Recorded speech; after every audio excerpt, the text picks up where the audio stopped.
শিবিরের বিষয়ে যেটি বলেছেন সেটি তিনি স্পেসিফিক করেছেন, সেটি হচ্ছে ঢাকা বিশ্ববিদ্যালয় ছাত্র শিবিরের যিনি বর্তমান সভাপতি, তিনি ছাত্রলীগের একাধিক পদে রয়েছেন, যেটি এখানে আমার সাথে যিনি সহযোদ্ধা আলোচক রয়েছেন তিনি নিজেও স্বীকার করবেন।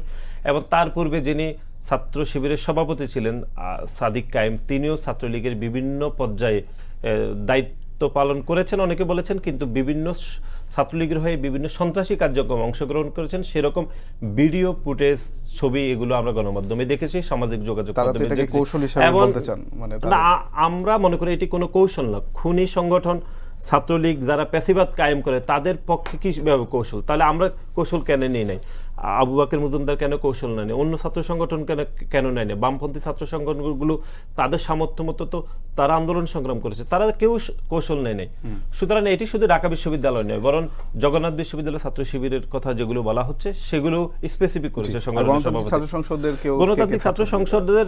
দেখুন, ঢাকা এটি একটি নতুন ছাত্র সংগঠন, যারা ঢাকা বিশ্ববিদ্যালয়ে নেতৃত্ব এসেছে, বিশেষ করে আবু বকর মজুমদার, আব্দুল কাদের, তারা জুলাই গণ অভ্যুত্থানের প্রকাশ্যে ফ্রন্ট লাইনের যোদ্ধা ছিলেন। আমরা একসাথে আন্দোলন করেছি।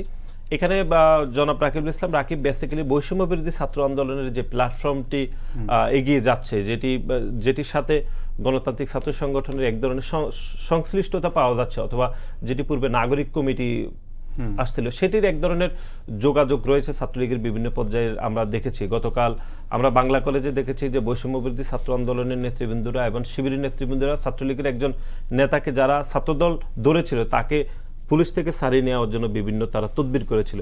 সেই প্রেক্ষাপটে হয়তো তিনি গণতান্ত্রিক ছাত্র সংসদের নাম বলেছেন।